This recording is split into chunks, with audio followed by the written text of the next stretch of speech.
A konferencia következő előadása az érzéstelenítésről fog szólni. A térfájdalom megkeseríti a mindennapokat. Ezért nagyon fontos a fájdalomnak a kikapcsolása. Az aneszteziológiai módszerek, a fájdalomcsillapítási módszereket dr. Stogica Ágnes, aneszteziológus szakorvos fogja bemutatni. Ő a PSI Fájdalomklinika egyik vezetője, a Budapesti Mozgásszervi Magánklinikának egy nagyon fontos partnere. A módszereket Washingtonban és Kanadában szerezte és hazahozta Magyarországra. Fogadják szeretettel a fájdalomcsillapító előadást, ami a hagyományos gyógyszeres kezeléseken túl a tért körüli kis idegek kikapcsolását jelenti. Üdvözlök minden kedves nézőt, én Stogica Ágnes vagyok, a PSI Fájdalomklinikát vezetem dr. Rácz Edittel, és együtt dolgozunk a BMM mozgásszerű magánrendelővel. A BMM-nek biztosítjuk az altatást, illetve fájdalomcsillapítás a fő saját szakterületünk. Itt látható a csapatunk, 5-en vagyunk orvosok, orvosképzésben veszünk részt, és szeretném itt megragadni az alkalmat, hogy megköszönjem Moravcsik doktornak és a BMM-nek az együttműködést és a lehetőséget, hogy itt ma előadjunk. Rólam még annyit szeretnék elmondani, hogy én Budapesten végeztem az egyetemet, utána Amerikában töltöttem 8 évet a University of Washington, Washingtoni Egyetemen, utána Kanadában dolgoztam 2 évig. A Nemzetközi Fájdalomcsillapító Társaságnak, a World Institute of Pain-nek vagyok az Oktatási Bizottságának a tagja, a Magyarországi szekciójának az elnöke, a MAIT, ami a Magyar Aneszteziológiai és Intenzív Terápiás Társaság, annak a fájdalom szekciójának az elnöke vagyok, és elég sokat oktatok különböző nemzetközi társaságoknak. Az időskori térkapásról fogunk beszélni, és annak kapcsán a denervációról, ami egy lehetséges megoldás a fájdalomra. Amit tudni kell, hogy 65 éves kor felett nagyon gyakori a térkopás, amit mi úgy hívunk, hogy artrózis, viszont azt is fontos tudni, hogy a betegeknek ennek csak a 33%-ának van hozzá fájdalma. Tehát a rossz röntgen nem egyenlő a fájdalommal. És amikor fájdalmat kezelünk, akkor a fő célunk az az, hogy javítsuk a betegnek a funkcióját, tudjon többet menni, kirándulni, unokákkal játszani, és csökkenjen a fájdalom. És mindezt úgy érjük el, hogy persze minél kevesebb mellékhatást okozzunk vele. Ha szeretnék egy picit beletekinteni, hogy is lehet a térfájdalmat, a kopásos térfájdalmat kezelni. Hát amit mindenki tud, az a gyógytorna, a fizikoterápia, a balneoterápia, és persze a gyógyszerek. Ugye a non-szteroid gyógyszerek, ide tartozik az ibuprofen, a naproxen, kataflám, diklofenák, voltaren neveken lehet őket ismerni. A paracetamol és a tramadol nagyon gyakran használt gyógyszerek. A következő lépés az injekciók. Lehet adni hialuronsavat a térbe, vagy szteroid injekciót. Manapság egyre divatosabb a PRP injekció, vagyis a platelet-rich plazma, magyarul pedig a vérplazmából készített plazmakoncentrátum, az őssejterápia, a proloterápia és az izületi denerváció. Ha ezek nem elegek, akkor szoktunk az artroszkópiához és a protézishez fordulni. Az első csapatkezelési módszert úgy hívják, hogy konzervatív kezelés, hiszen nem bontjuk meg a test integritását egyáltalán, ezek viszonylag ártalmatlan kezelésnek gondoljuk őket. A második csapatot hívjuk úgy, hogy minimál invazív beavatkozások, ami azt jelenti, hogy nagyon picit bontjuk meg a testet, tehát tűkkel zajlanak, nincs műtét, nincs kés, tűk azért vannak. És természetesen a harmadik csoportot mindenki ismeri, az artroszkópia, protézis, a műtétek közé tartozik. A gyógyszeres kezelésről csak annyit szeretnék elmondani, hogy ennek vannak előnyei, hátrányai, van is erről is egy részletesebb előadás, amit megtalálnak majd.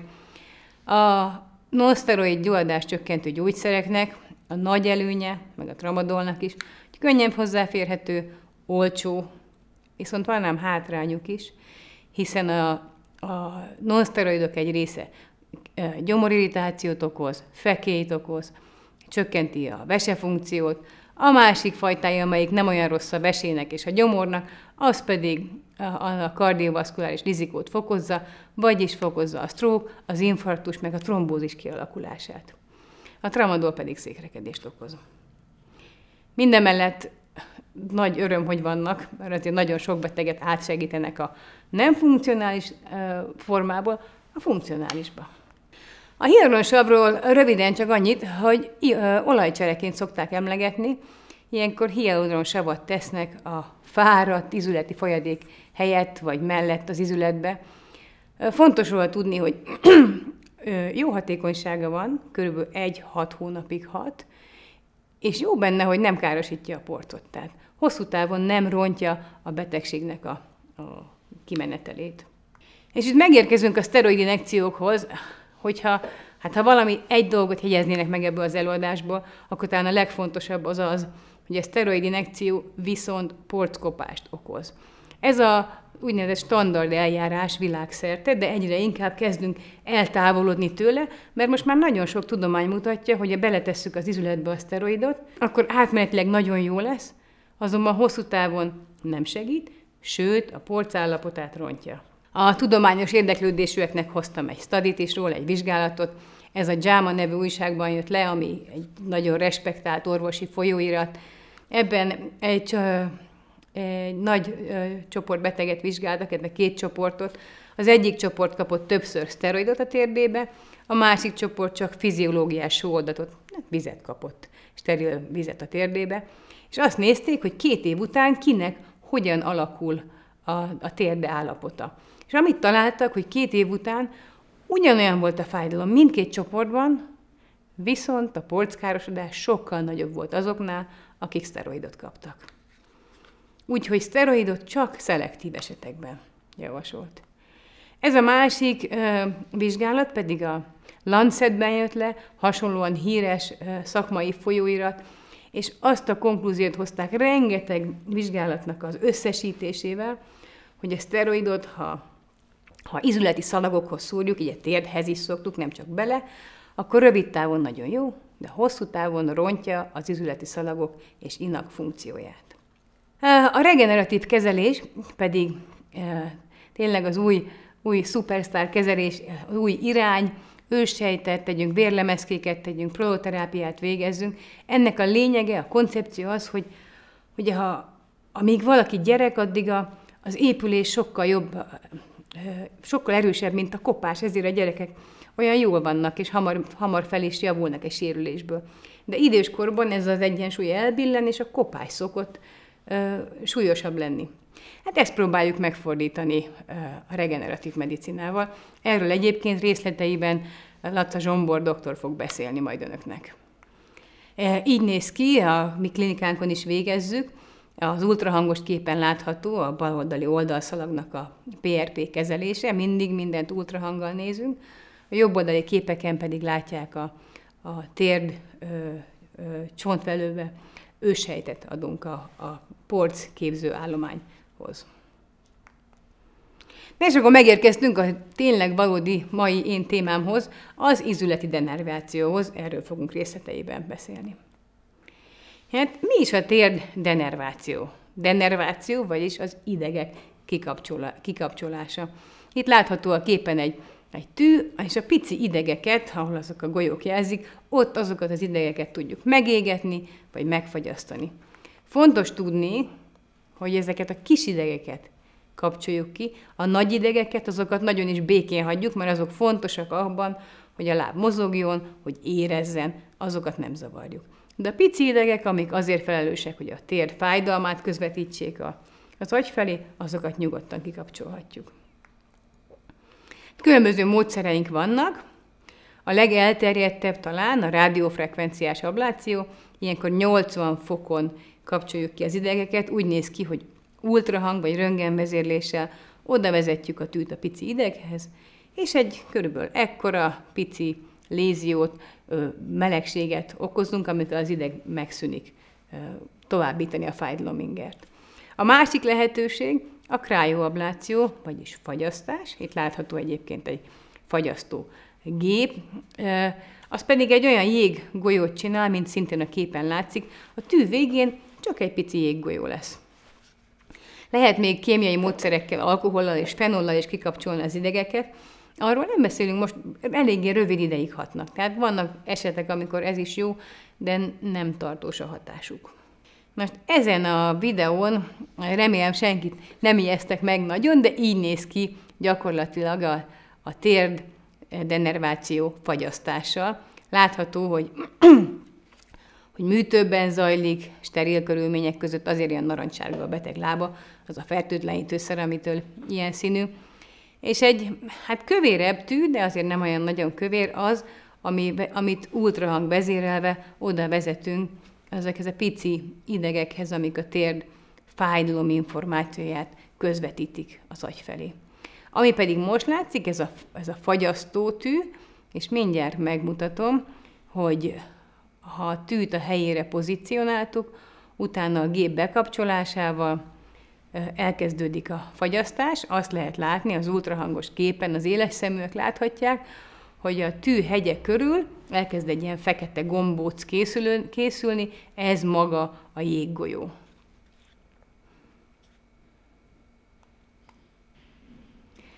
Hát milyen lehetséges szövődménye vannak a denervációnak? Azt mondanám, hogy ez egy nagyon biztonságos beavatkozás. Tehát nagy érképletek, nagy idegek nincsenek a közelbe. Nagyon gyakori, hogy mivel a tű azért egy kövérebb tű, pár napig fájhat esetleg a helye, de erre nem nagyon szoktak panaszkodni a betegek, mert örülnek, hogy viszont fel tudnak lépni a lépcsőre. Fertőzés kialakulhat, de hát látják, azért végezzük ezt steril körülmények között. Vérzést is meg kell említeni a potenciális szövődmények között, de még egyszer nincsen nagy érképlet a közelben, tehát nagy vérzés nem várható. Valamelyest odébb van nagyobb ideg, ezt pedig elkerüljük, ultrahangvezérelve végezzük a beavatkozást. Hát milyen állapotokban alkalmazható az a denerváció? Elsősorban idősebbeknél szoktuk alkalmazni a térd kopásos állapotaiban. Azoknál a betegeknél, akik már kipróbálták a konzervatív kezelést, tehát túl vannak a gyógyszeren, a fizikoterápián, és ez nem hatott. Bizonyos esetekben fiatalabbaknál is alkalmazzuk terápia-rezisztens térdfájdalomban, de ez a ritkább, illetve úgynevezett neuralgiákban is. Azt hiszem, ezt azok a betegek értik, akik ebben szenvednek, azok rögtön tudják, miről beszélnek, ez egy idegeredetű fájdalom. Hát, kinek javasol a térdenerváció? Azt mondanám, hogy mindenkinek, aki nem tudja kivárni a protézisig az időt, mert nagyon fáj. Nemzetközi gyakorlatban ez gyakorlatilag bevett szokás, hogy a protézis kivárásáig denerválják a térdet, és akkor könnyebb azt kivárni. Javasolt azoknak a betegeknek is, akik nem alkalmasak a műtétre, mert az aneszteziológiai vizsgálat alapján úgy tűnik, hogy túl magas a rizikója egy protézis műtétnek. Ez vannak, aki nem akar műtétet, és még azoknak is, akiknek már van protézise, tehát megjavult a járásuk sokat, de a fájdalom maradt. Hogyan zajlik a betegellátás? Hát természetesen mindig vizsgálattal kezdődik. Az orvos megvizsgálja a beteg térdét, elkészíteti a megfelelő képalkotókat, konzultál az ortopédus kollégákkal, és amikor úgy döntöttünk, hogy a beteg ez egy jó irányba mozdulunk, a denerváció javasolt, akkor utána végzünk egy úgynevezett diagnosztikus injekciót. Hát ez gyakorlatilag olyan, mint egy teszt, egy próba. Meg lehet vele tudni, hogy majd, ha megfagyasztjuk, vagy megégetjük ezeket a pici idegeket, akkor tényleg jó lesz a betegnek. És ennek a diagnosztikus injekciónak gyakorlatilag mondhatnám, hogy szinte nincs rizikója, mert nagyon pici tűvel végezzük, nagyon gyors, nem fájdalmas, nem drága, tehát a beteg ki tudja próbálni, hogy milyen lenne, ha meg lenne fagyasztva az ideg. És nekem, mint orvosnak is információt jelent, hiszen ha már elzsibasztottam az idegeket kis lidokainnal, és nem lett jobb, akkor ennek a betegnek nem fogjuk javasolni a denervációt. Ha viszont a beteg boldogan felszalad a lépcsőn, akkor azt mondjuk, hogy ez egy jó irány, érdemes elvégezni a beavatkozást. A beteg részéről nem szükséges különösen nagy készültség, fontos az éjgyomor, az pedig azért, mert általában elbódítjuk a beteget egy picit a beavatkozáshoz, és persze emiatt kísérő is kell, és át kell beszélni, hogy milyen gyógyszereket szed a beteg, mert az orvos, ami ebben az esetben egybeesik az aneszteziológussal, hiszen akik végezzük, aneszteziológusok, tehát altatorvosok is vagyunk, és fájdalomcsillapítással is foglalkozunk, így rögtön át tudjuk beszélni, hogy melyik gyógyszert kell szedni, nem szedni a beavatkozás előtt. Amikor eljön a beavatkozás napja, akkor a beteg megérkezik a klinikára, maga a beavatkozás körülbelül 1 órát vesz igénybe, de ebbe benne van az is, hogy a beteg az asztalra fekszik, hogy sterillel lemossuk a térdét, hogy izoláljuk, tehát megteremtjük a műtéti körülményeket. Azt talán említettem, hogy szedációban, bódításban zajlik, de akinek ez nem megfelelő irány, lehet helyi érzéstelenítésben is végezni. És gyakorlatilag 1 órát pihen a beteg, utána megfigyeljük 1 óráig, és talán haza lehet menni. Másnaptól vissza lehet térni mindenhez, a teljes, normális mozgáshoz, általában a kryoabláció, tehát a fagyasztás esetén már rögtön szinte a beavatkozás utántól csökken a fájdalom. A rádiófrekvencia esetén azért eltelik általában 2-3-4 hét, mire a betegnek azt mondhatja, hogy na, most megérkeztünk, ilyen lett a fájdalom csökkenés. De maga a beavatkozás egyébként nem igényel különösebb felépülést. Hosszú távon pedig, hogy mi történik, hát azt várjuk, hogy csökkenjen a fájdalom, és mivel csökken a fájdalom, ezért a beteg jobban tud mozogni, jobban lesz rehabilitálható, tehát összességében a térd funkciója javul, de nem azért, mert a kopás megjavult, ez fontos azért érteni, tehát a kopást ez nem befolyásolja. Attól javul a funkció, hogy mivel nincs fájdalom, egyszerűen jobban lehet mozogni.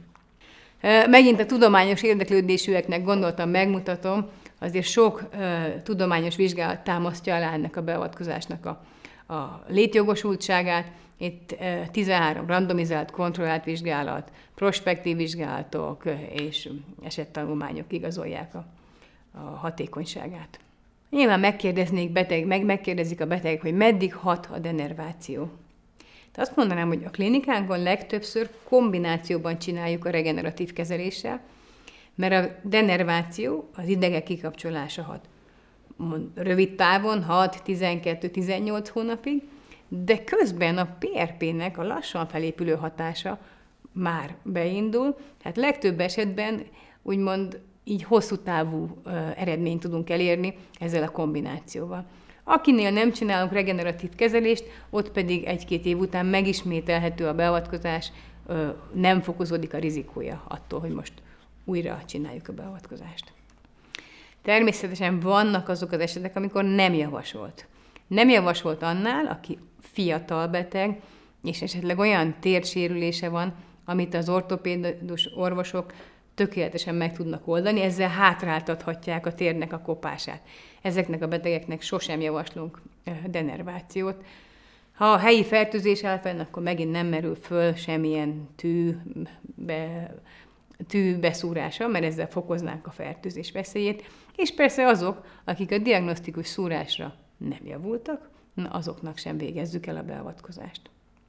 Nem elfelejtendő, hogy a beteg is hozzájárulhat a gyógyulásához természetesen, a fájdalommentes élethez, a funkció javításához, helyes étkezéssel, testsúly csökkentéssel, gyógytornával, izomzat rehabilitációjával, ez nagyon fontos. Mindig gondolni rá, hogy nem csak az orvosnak van szerepe abban, hogy a beteg talpra álljon, hanem a betegnek is hozzá kell tenni a saját részét.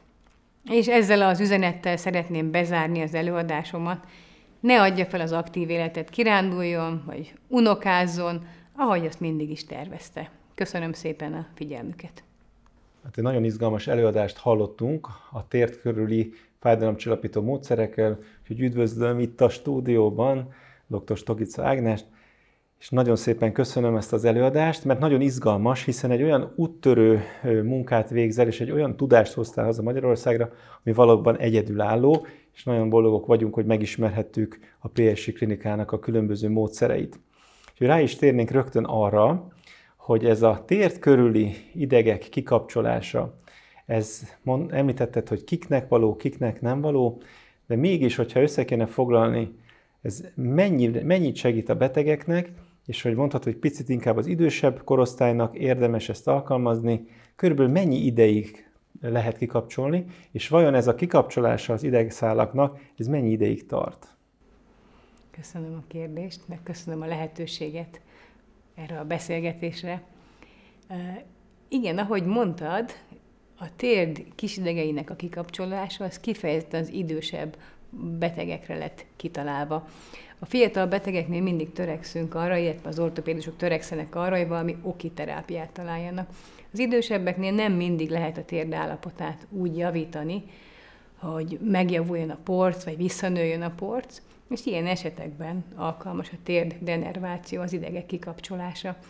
Azt mondanám, hogy amikor kikapcsoljuk az idegeket, ez körülbelül 1 évig jó. A tudományok szerint, a vizsgálatok szerint 1 évig hat az idegkikapcsolás, ilyenkor azonban megismételhető utána ugyanolyan hatékonysággal.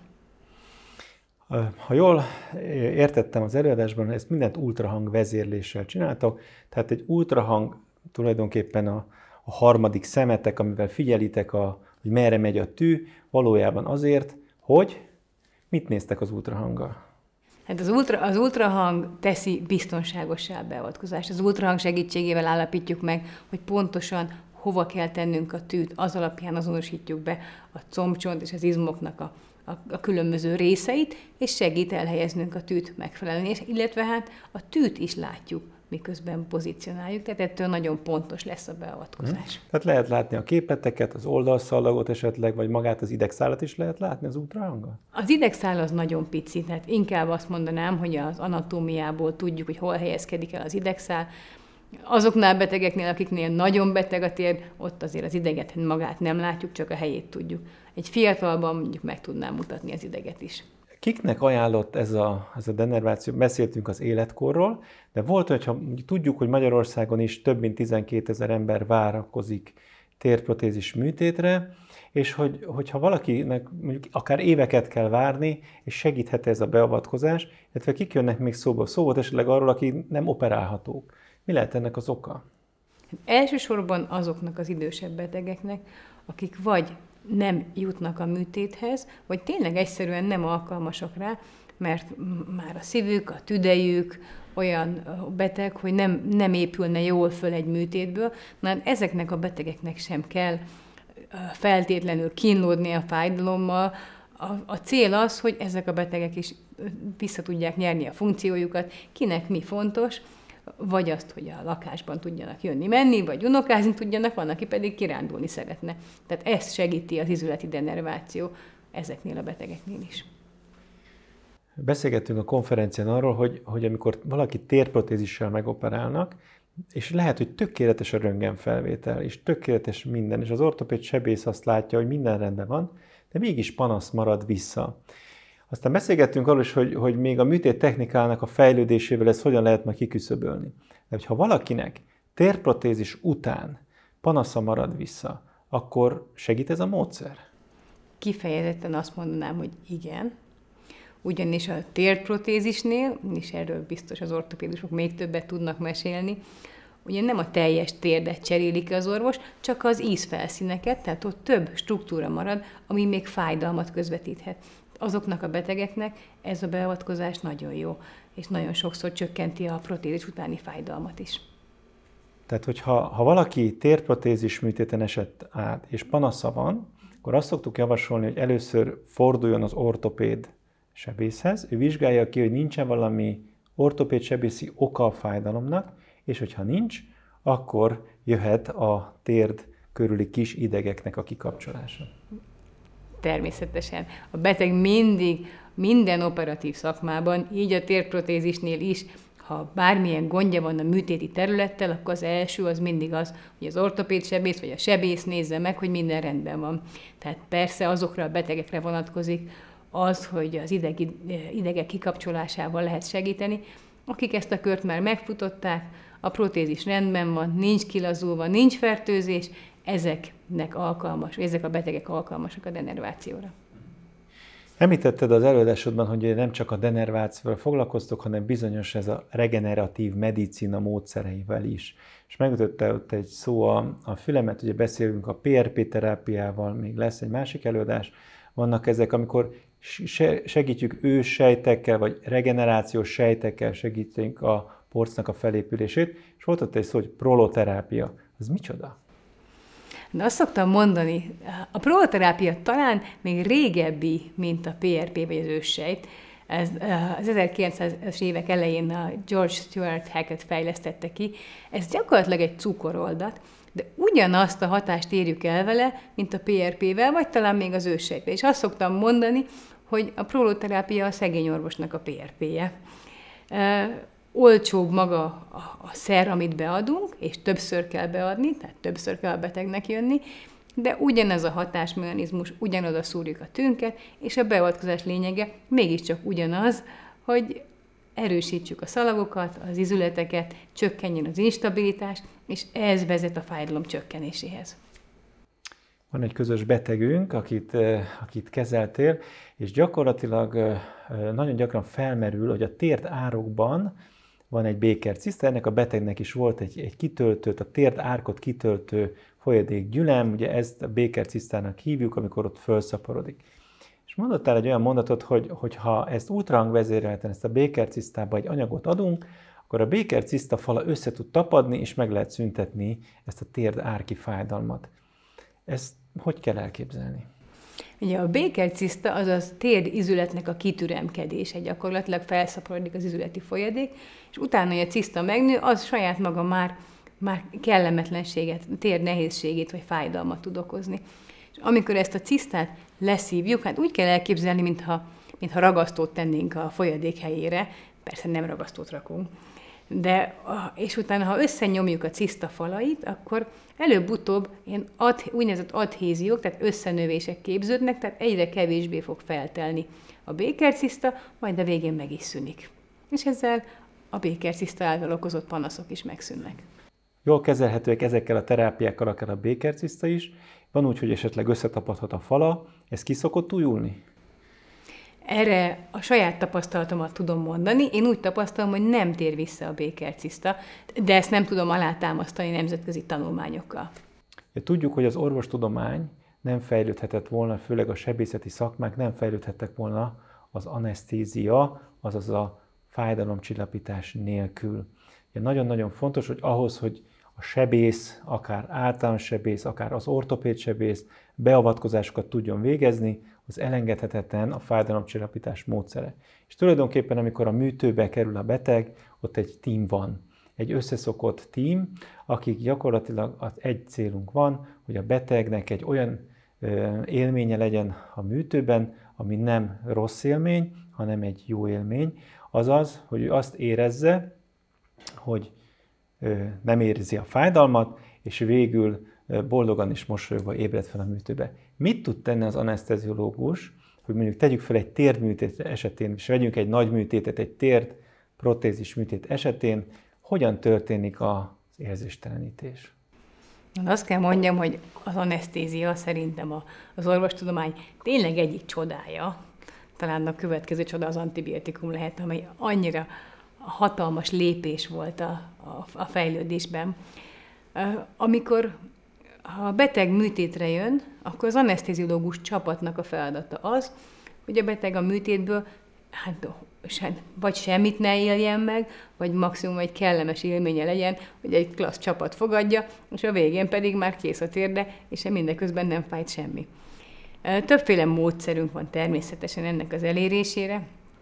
Térdprotézishez leggyakrabban gerinc közeli érzéstelenítést végzünk, ami azt jelenti, hogy egészen picike kis gyógyszert adunk a gerinchez, és ettől, úgy, mint a fogorvos a foghoz, ahogy elzsibbasztja, mi el tudjuk zsibbasztani a beteget deréktől lefele. Ez a zsibbadás körülbelül 3-4 órát tart, és a zsibbadás kimenetele után visszatér a teljes funkció, de közben megtörtént a műtét. Amit szeretnék, megragadnám az alkalmat, hogy itt megosszam mindenkivel, nagyon gyakori tévhit, hogy azt gondolják, hogy az ilyen zsibbasztás után feküdni kell 24 órát. Ez manapság már nincsen így. Ez a régi időkben volt, amíg nagy tűkkel szúrtunk, és nem voltunk ilyen ügyesek. Most már azt mondanám, hogy annyira pici ez a tű, amiben megszúrjuk a beteget, hogy kiment a zsibbadás, és felpattan a beteg, és gyógytornázik. Sokan mondják, amikor, hogy nem akarják hallani, mi történik a műtőben, mert tudjuk, hogy egy ilyen ortopéd sebészeti beavatkozás, legyen az akár csípő vagy térprotézis, hát ott zörögnek bizonyos eszközök, meg kopácsolás van, meg fűrész hangját lehet hallani. Mivel tudják ezt az aneszteziológusok kikapcsolni, ezt a kellemetlen hangot? Jaj, nagyon örülök ennek a kérdésnek, mert természetesen én a válaszomban arra fókuszáltam, hogy a betegnek nem fáj, de nagyon fontos az a pszichés élmény is. Ugye erről is mindig gondoskodunk, tehát mindig kap a beteg egy kis bódítót, tehát a beteg élménye ugyanúgy alvás, viszont az a gyógyszermennyiség, amit ehhez fel kell használnunk, az sokkal kisebb, ami azért nagyon fontos, mert hamarabb ébred a beteg, nem lesz hányingere, tiszta lesz a feje, sokkal hamarabb visszanyeri önmagát. De természetesen a beteg úgymond átszundikálja a műtétet. És akkor jön a műtét utáni fájdalomcsillapítás, hogy tudom, hogy a műtéteknél nagyon sokszor alkalmaztátok, az, hogy szintén ultrahang vezérelten adtok blokkádot, tehát ez az úgynevezett műtét utáni posztoperatív fájdalomcsillapítás, ez mit jelent, és ezt hogy kell elképzelni? Mikor kapja ezt meg a beteg, és mi tapasztalhat ezzel kapcsolatban? Tehát az aneszteziológusnak a feladata a műtét utáni fájdalomcsillapítás biztosítása is. Azt mondanám, hogy a betegek nagy többségének elegendő egy rutin gyógyszer, egy rutin injekció, amit egyébként manapság a sebészek adnak, nem is mi a műtőben, de azokban az esetekben, amikor ez a kvázi rutin nem elég, akkor a legfontosabb, hogy a beteg szóljon, hiszen egy egész tárházunk van arra, hogy a fájdalmat kikapcsoljuk, és ezek alatt azt kell érteni, hogy az idegek, amik a térdhez futnak, azok nagy, szép idegek, gyönyörűen láthatóak ultrahanggal, ezeket el lehet zsibbasztani egy pici gyógyszerrel, ami gyakorlatilag kikapcsolja a fájdalmat.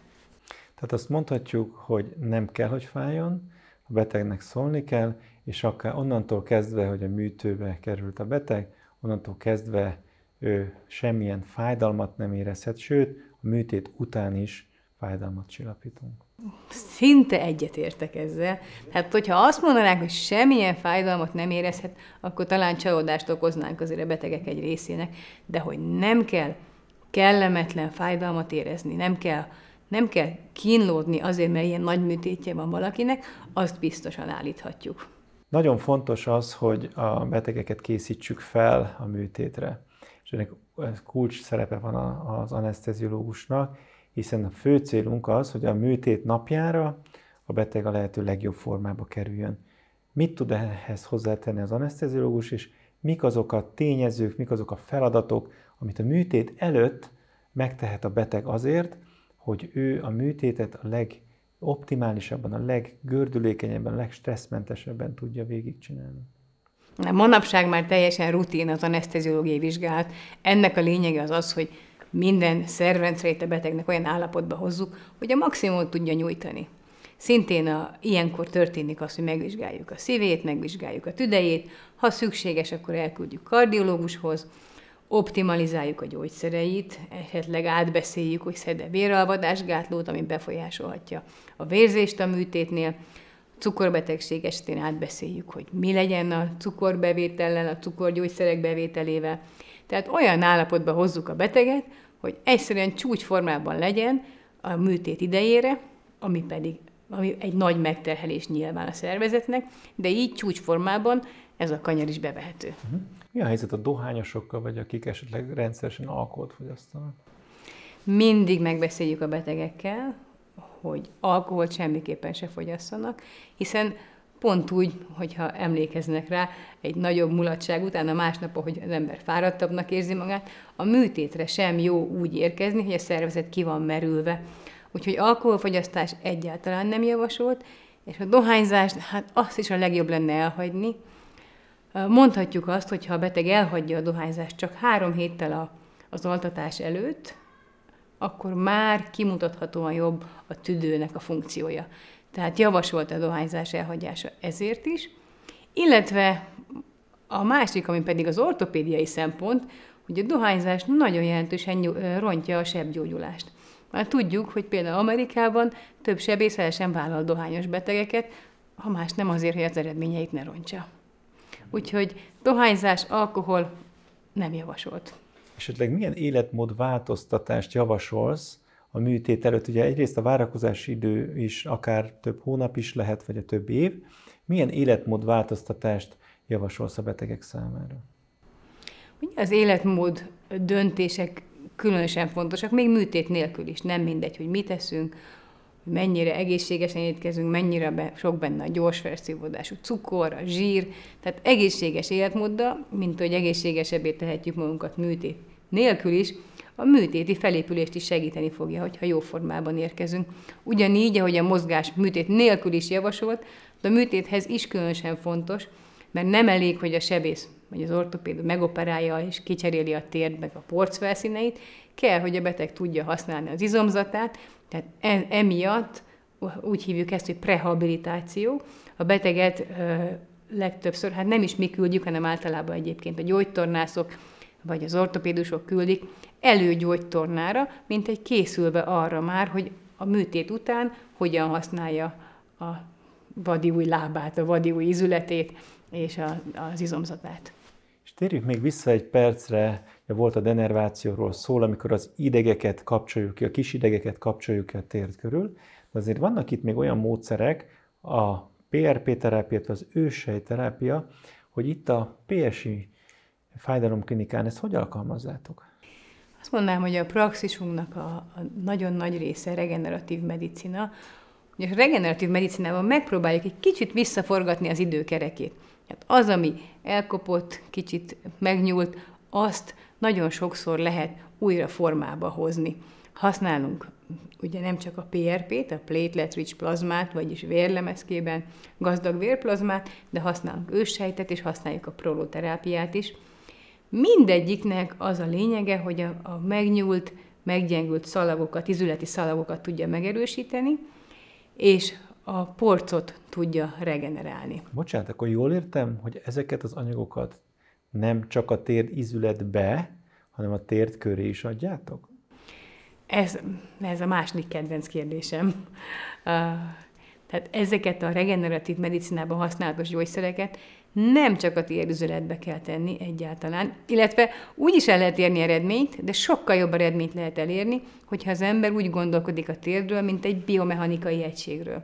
Tehát megértjük, hogy a belső szalag van megnyúlva, hogy azért tud kiboltosulni a meniszkusz, vagy ez a porcgyűrű, ami a térdben van, és ha ezt kezeljük, akkor tudunk úgymond okiterápiát végezni. Ezeket a kezeléseket nagyon előre haladott állapotban már nem szoktuk javasolni, mert kicsi az esélye, hogy hat. De egy friss sérülésben kifejezetten jó, a szalagsérülésekben kifejezetten jó, talán a porcsérülésekben nem olyan jó, vagy sokkal többször kell elvégezni, hogy azt nem annyira szoktuk javasolni. De a szalagsérülésekben ez egy fantasztikus megoldás lehet. Azt gondolom, hogy ez újdonság, mert a legtöbb helyen, vagy legtöbb esetben, akik alkalmazzák ezeket a regeneratív terápiákat, ezeket csak a térdizületre fókuszálnak. De ha jól értem, akkor a ti fájdalomklinikátokon a szalagok mentén is ultrahangvezérelten tudjátok adni ezeket a regenerációs sejtekben gazdag anyagokat. Pontosan a regeneratív kezelésnek tényleg az egyik kulcsa az, hogy a kezelő orvos érti-e, hogy mi történt a térddel. Mi az a tartási rendellenesség, mi az a járáshiba, vagy mi az a baleset, ami történt, hogy nem csak a porcra koncentrálunk, hanem értjük azt is, hogy milyen szalagok vagy egyéb részei sérültek meg a térnek. Kicsit úgy lehet gondolni talán a térdre, ahogy kopik idővel, hogy van egy instabilitás, egy rossz terhelés a térdben, és ettől a porc jobban kopik, mint ahogy épül. Mert ugye mindenkinek épül a porca, még az egész idős betegnek is, de ha a kopás gyorsabb, akkor lemaradunk.